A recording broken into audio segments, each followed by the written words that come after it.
Bonjour à tous et bienvenue sur Bordeaux TV. Nous sommes ici devant ce monument des mers qui s'appelle l'Hermione et que nous allons avoir le plaisir de vous faire visiter. Il est arrivé il y a 3 jours ici à Bordeaux sur le port de la Lune et nous allons donc pouvoir le découvrir grâce à 2 personnes notamment. Une personne qui est le président de l'association Hermione Lafayette, Bénédicte Donnelly, et bien sûr Stéphane Delot, président de l'Office du tourisme de Bordeaux. Et je vous dis à tout de suite sur l'Hermione.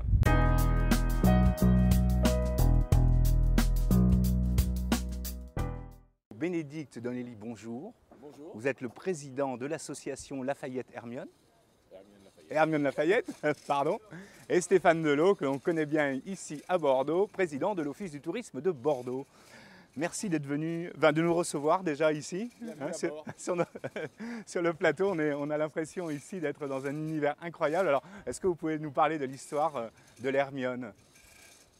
Oui, moi je suis aussi bluffé par ce que je suis en train de voir grâce à vous, parce que c'est vous qui m'avez invité finalement à venir aujourd'hui à bord et de les voir. On est au milieu de tous ces jeunes volontaires qui travaillent, puis ces professionnels, et puis avec ces images magnifiques. C'est vrai qu'on s'était interdit quand on a lancé ce projet il y a 22 ans. Ouais. 22 ans.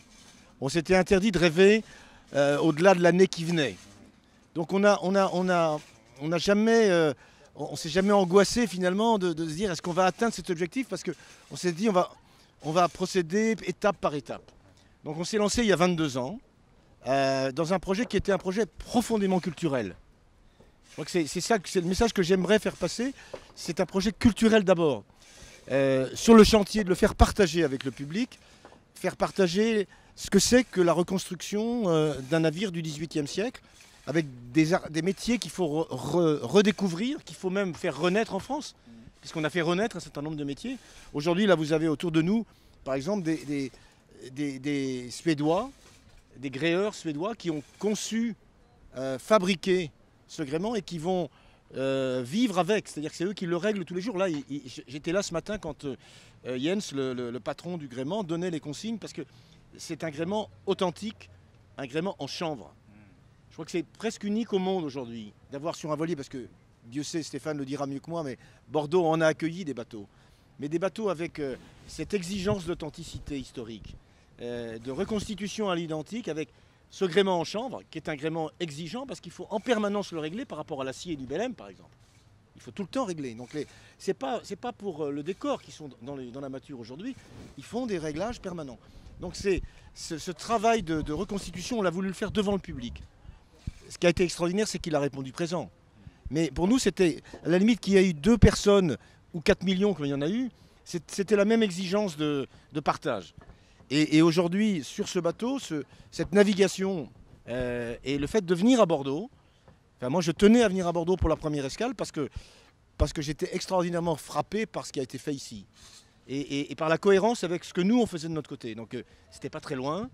Et j'ai voulu qu'on vienne à Bordeaux, et Stéphane le sait, parce qu'à 2, on a porté ce projet depuis 1 an et demi. Alors on va revenir sur le bateau et sur sa construction et sur l'idée originale. Mais Stéphane, ici, accueillir l'Hermione à Bordeaux, c'est un grand plaisir. On t'a senti ému quand le bateau est arrivé sur le port. Oui, d'abord, la mer, les bateaux, surtout ceux-là, sont porteurs d'émotions. Mais moi, je l'ai déjà dit à plusieurs reprises, celui-là est particulier parce que moi, je suis très admiratif sur le projet global. Ça, c'est formidable. Le bateau est une œuvre extraordinaire, portée sur plus de 20 ans. Il faut des hommes de talent, solides, pour porter des projets sur 20 ans. Il faut vraiment beaucoup de force. Et puis, comment, autour de cette idée-là, ils ont réussi à fédérer jusqu'à ces jeunes qui sont autour de nous. Regardez leur passion, leur engagement. Donc moi, vraiment, j'ai un sentiment d'admiration pour cette œuvre. Et puis, d'abord, je pense qu'il faut remercier très fort Bénédicte d'avoir choisi Bordeaux, parce que la venue de l'Hermione dans Bordeaux, c'est une page de l'histoire du port de Bordeaux. Le port de Bordeaux, au XVIIIe siècle, a vu des quantités de navires de ce type le fréquenter. Mais ça fait plus de 2 siècles qu'il n'y avait plus rien. Et l'Hermione est en train de faire revivre une des plus grandes pages de l'histoire de cette ville en cohérence complète. Cohérence esthétique, cohérence navale, cohérence culturelle, et puis les idées que ça porte, parce que l'Hermione, c'est Lafayette. Bénédicte disait ce matin au cours d'une conférence que pourquoi ils ont choisi de refaire l'Hermione et pas un autre navire, parce que l'Hermione est le navire de Lafayette, celui avec lequel il est allé pour la 2e fois en Amérique. Et Lafayette portait des idées au XVIIIe siècle. Il a porté sa personnalité gigantesque, étrange, un peu incertaine, mais en même temps gigantesque, et il était porteur d'idées. Donc c'est tout ça qui est en train de revivre. Ce qu'on a partagé avec Bénédicte, c'est une recherche d'authenticité. Alors on peut écrire, je dirais, des pages esthétiques. C'est pas très difficile à Bordeaux, vu la beauté de cette ville, mais je crois que l'Hermione apporte un sens très fort. On voit à la fréquentation, on voit les gens passionnés. Alors, il y a un petit paradoxe en ce moment, on parle de beaucoup de nouvelles technologies, puis Bordeaux c'est la cité digitale aussi, et on a l'Hermione ici qui symbolise un peu l'histoire. C'est marrant ce paradoxe, je trouve ça très, très intéressant, et vu l'attachement des gens justement à ces monuments, à ces cathédrales des mers, je trouve ça fabuleux. Et Bordeaux, et ce que fait l'Hermione dans le cœur des gens, est très, très, très, très impressionnant, je trouve. C'est dû à quoi, à votre avis ? Ben, je crois qu'effectivement, ce que Stéphane l'a dit, je crois que enfin moi je l'ai même écrit, donc je vais me paraphraser. L'authenticité, il y a 2 valeurs fortes. L'authenticité, on n'a pas bluffé, quoi. Et quand on dérogeait à l'histoire, on le disait. On avait un comité d'historiens qui était gardien du temple, et donc toutes les couleurs, tous les moindres détails sont étudiés, quoi. Ils ont été étudiés dans le détail. Donc authenticité. Et puis je dirais d'une certaine manière désintéressement. C'est-à-dire le fait que ce projet soit porté par une équipe de bénévoles. On est là depuis 20 ans, une équipe qui ne s'est pas désunie en plus. Qui a traversé des moments difficiles, mais comme toute équipe, comme tout groupe humain. Ça n'a pas été sans heurts, sans désaccord, mais on a géré ça entre nous. Et par contre, désintéressement, c'est-à-dire que on est assez modeste, mais de temps en temps on se dit pourquoi effectivement les gens nous ont soutenus pareillement. Parce que 4 millions de personnes qui ont financé 60% du bateau, on n'avait absolument pas imaginé ça. Donc pourquoi ils sont là? Je pense que parce qu'ils savent que ces valeurs on les porte en nous, quoi. Et qu'on ne triche pas. On a un rapport avec l'argent totalement détendu. Aucun d'entre nous ne gagne de sous avec ce projet. Donc les gens le savent. Donc quand ils viennent ici à Bordeaux payer 5 € pour venir visiter le bateau ou acheter un t-shirt aux couleurs de l'Hermione, ils savent pourquoi ils le font. Ils savent qu'ils sont en quelque sorte militants d'un projet. Et l'association Hermione Lafayette, c'est 8000 membres. J'espère que grâce à Bordeaux TV, il y en aura 10 000 ce soir. Mais ils savent que, d'une certaine manière, en payant leur cotisation annuelle, ils sont propriétaires du navire. Une assemblée générale de l'Hermione, on ne l'a pas crié sur les toits, mais chaque année, sur les 8000 membres, il y en a 1000 qui viennent. De toute la France, ils viennent à Rochefort. Vous imaginez une assemblée générale d'actionnaires qui a un tel rapport entre ses actionnaires et les participants? Mais c'est rare. Et pendant 2h30 ou 3 heures, vous avez un feu roulant de questions où ils ont mis la cotisation annuelle de quelques dizaines d'euros, mais ils sont propriétaires du bateau, donc ils vous demandent de rendre des comptes sur tout. Donc c'est aussi une certaine idée de la vie associative. Et c'est pour ça que les gens sont là. C'est-à-dire qu'ils sont revenus pendant 17 ans de chantier nous voir et nous soutenir. Alors, puisqu'on parle un peu d'argent, donc ça c'est un cofinancement aussi entre les régions. Si j'ai bien compris, il y a la région Poitou-Charentes qui participe, il y a un certain nombre, c'est un budget de 25 millions d'euros ce bateau. C'est l'union de toute la motivation de chacun a été très forte dès le départ, tout le monde a mordu au projet. Comment ça s'est passé? Il faut pas réécrire l'histoire, c'est plus compliqué. Non, c'est pas plus compliqué, mais au départ on avait pensé qu'on aurait plus de partenariats d'entreprise.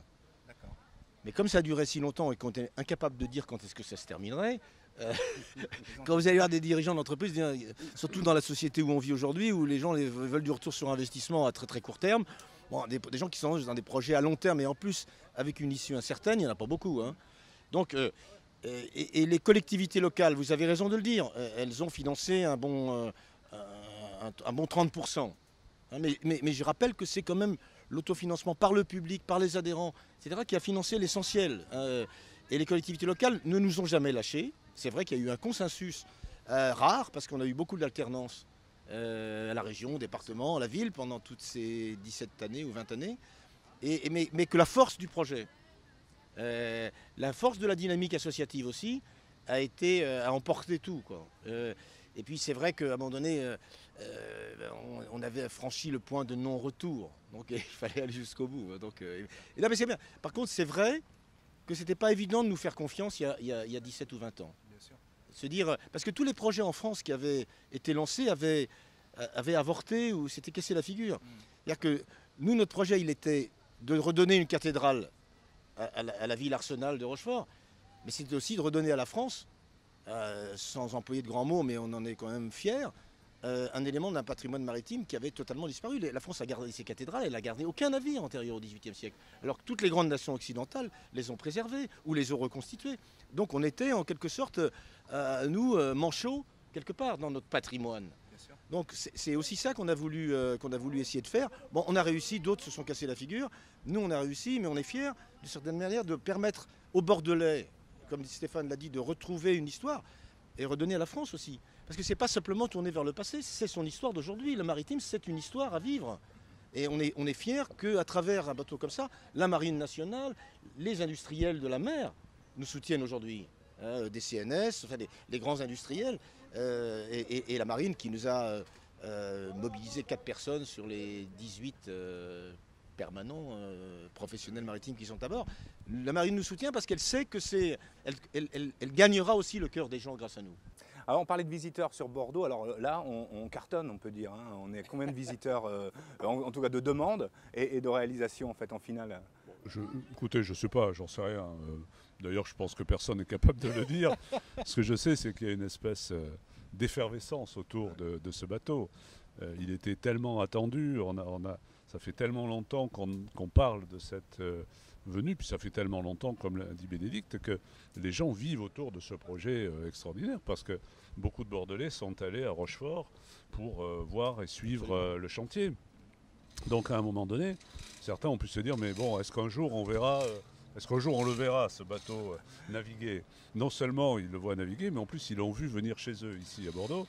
Mais d'ailleurs, on reçoit des gens qui viennent de très loin.